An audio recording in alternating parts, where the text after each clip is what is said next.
صبح کی روشنی کھڑکی پر پڑے پردوں کو خاطر میں نہ لاتے ہوئے کمرے کے اندر داخل ہونے لگی تھی۔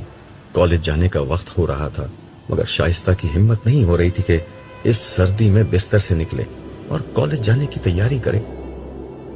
وہ عام طور پر فجر کی نماز پڑھ کر کچھ دیر مطالعہ کرتی اور پھر کالج کی تیاری، مگر آج وہ نماز پڑھ کر دوبارہ بستر میں لیٹ گئی تھی۔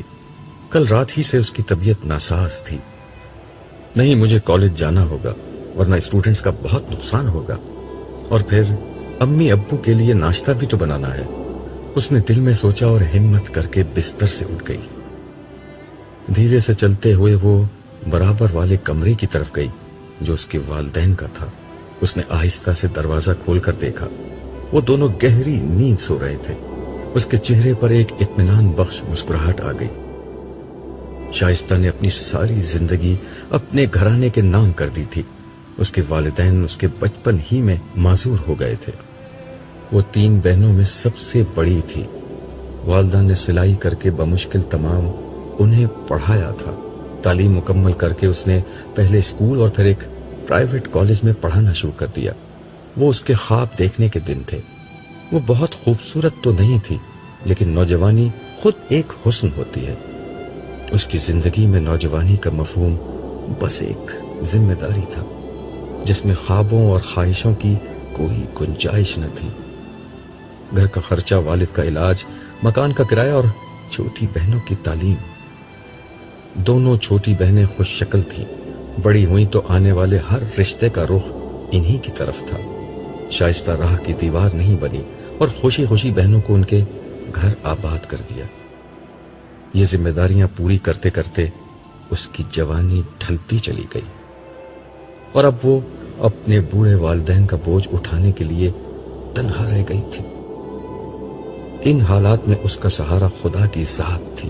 اسے خدا سے بہت شدید محبت تھی، اتنی محبت کہ زندگی کی کسی محرومی نے اس کے اندر تلخی نہیں آنے دی۔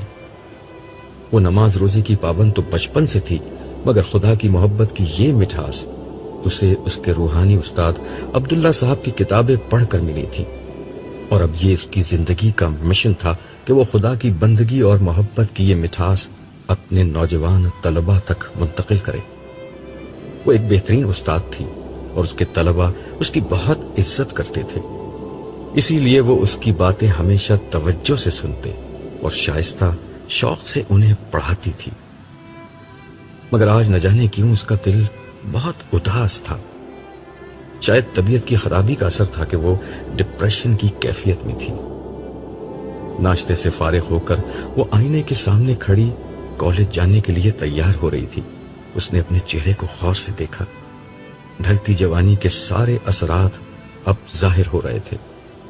وہ ایک کرب کے ساتھ مسکرائی اور خود کو مخاطب کر کے دھیرے سے بڑبڑائی، شائستہ، تم ہار گئی، تمہارے حصے میں تنہائیوں کے سوا کچھ نہیں آیا۔ یہ کہتے ہوئے اس نے آنکھیں بند کر لی۔ شاید یہ اس کا اعتراف شکست تھا، مگر اسی لمحے استاد عبداللہ کی ایک بات اس کے کانوں میں گونجنے لگی، جو خدا سے سودا کرتا ہے وہ کبھی نقصان نہیں اٹھاتا۔ ایک مسکراہٹ کے ساتھ اس نے آنکھیں کھولی اور ٹھہرے ہوئے لہجے میں بولی، دیکھتے ہیں، دیکھ لیں گے، اب وقت ہی کتنا بچا ہے۔ منظر ختم ہو گیا۔ میں نے صالح کی سمت دیکھ کر کہا، میں تو اس لڑکی کو نہیں جانتا۔ اب جان لو گے، ویسے تم جو کچھ لکھتے تھے وہ بہت دور تک جاتا تھا۔ صالح نے جواب دیا اور ساتھ ہی میرا ہاتھ تھامے ایک سمت آگے بڑھنے لگا۔ تھوڑی دیر بعد ہم ایک ایسی جگہ پہنچے جہاں ویسے ہی سخت گیر فرشتے نظر آئے جیسے عرش کی سمت عام لوگوں کو بڑھنے سے روکنے کے لیے کھڑے تھے، مگر صالح کو دیکھ کر انہوں نے ہمارا راستہ چھوڑ دیا۔ ذرا دور چل کر ہمارے سامنے ایک دروازہ آ گیا۔ صالح نے دروازہ کھولا اور میرا ہاتھ تھامے اندر داخل ہو گیا۔ یہ دروازہ ایک دوسری دنیا کا دروازہ تھا، کیونکہ اس کے دوسری طرف حشر کے پریشان کن ماحول کے برعکس منظر پھیلا ہوا تھا۔ میں بے اختیار بولا، صالح، ہم واپس نبیوں کے کیمپوں کی طرف تو نہیں آ گئے؟